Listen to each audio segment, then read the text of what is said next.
যদি কেউ প্রথম রাকাতে ভুলবশত বা ইচ্ছাকৃত সূরা ফাতিহার পর সূরা নাস পড়ে ফেলে, তাহলে দ্বিতীয় রাকাতে তিনি কি করবেন? বিরাট জটিল প্রশ্ন। প্রথম রাকাতে সূরা নাস পড়ে ফেলছেন, সূরা নাসের পরে সূরাটার নাম কি? পরে কোন সূরা আছে আর নাই? তো শেষ রাকাতে প্রথম রাকাতেই যদি কুল আউযু বিরাব্বিন নাস পড়েন, তাহলে দ্বিতীয় রাকাতে এর পরে আর সূরা নাই, দ্বিতীয় নাসে কোন দিক যাবে? সূরার ধারাবাহিকতা রক্ষা করা সুন্নাহ। নামাজের মধ্যে সূরার ধারাবাহিকতা রক্ষা করতে হয়। আপনি আগে ফালাক পড়লে পরে নাস পড়বেন। এখন নাসে যদি আগে পড়ে ফেলেন তো পরে তো আর কিচ্ছু নাই, কি করবেন? এর উত্তর হলো দ্বিতীয় রাকাতে আবারও সূরা নাস পড়বেন, এবং এর কারণে আপনার কোনো গুনাহ হবে না, যেহেতু আপনার অনিচ্ছাকৃত হয়ে গেছে। কিন্তু ইচ্ছাকৃতভাবে যদি এই কাজ করেন তাহলে মাকরুহ হবে। তাও নামাজ হয়ে যাবে, নামাজটা ত্রুটিপূর্ণ হবে, নামাজটা একটা ত্রুটিযুক্ত হয়ে গেল, মাকরুহ হয়ে গেল। অতএব যদি কেউ প্রথম রাকাতে কোনো কারণে সূরা নাস পড়ে ফেলেন, দ্বিতীয় রাকাতে আবার তিনি সূরা নাস পড়বেন।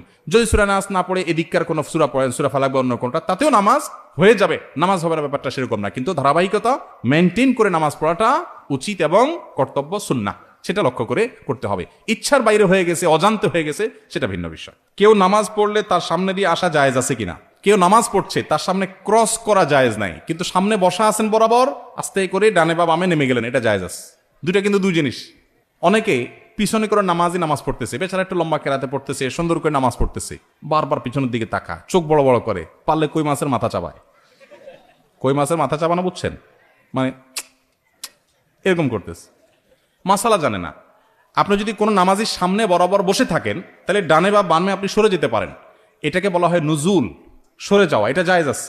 মুরুর হলো না জায়েজ। মান মাররা বাইনা ইয়াদাইল মুসাল্লি, হাদিসের ভাষ্য। মুরুর মানে হলো ক্রস, অতিক্রম, এক পাশ থেকে আরেক পাশে যাওয়া, এটা না জায়েজ। সামনে বসে আছেন, সরে গেছেন, এটা না জায়েজ না। সুউদ, মুরুর, সুউদ এবং নুজুল এই দুইটা জায়েজ, মুরুর না জায়েজ। হাদিসে মুরুর নিষেধ করা হয়েছে, সুউদ আর নুজুল নিষেধ করা হয়নি। আপনি নামাজ পড়ছেন, সামনে জায়গা ফাঁকা, জামাত দাঁড়ায় গেছে, তো আপনি পেছন থেকে সোজা নামাজির বরাবর দাঁড়ায় গেছেন, ডানেও যান নাই বামেও যান নাই, বরাবর যা দাঁড়ায় গেছেন, এটা জায়েজ আছে। আবার বরাবর সামনে আছেন, সরে গেছেন, এটাও জায়েজ আছে। না জায়েজ কোনটা? নামাজের সামনে দিয়ে এক পাশ থেকে আরেক পাশে গেলেন, এটা হলো না জায়েজ।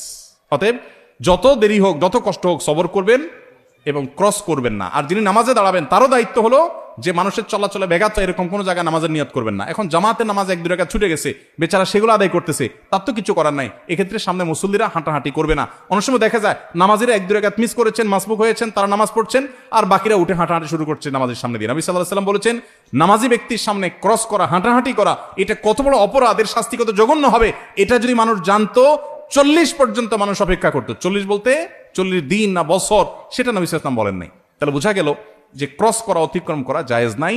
যত সময় লাগুক প্রয়োজন অপেক্ষা করতে হবে, সবর করতে হবে।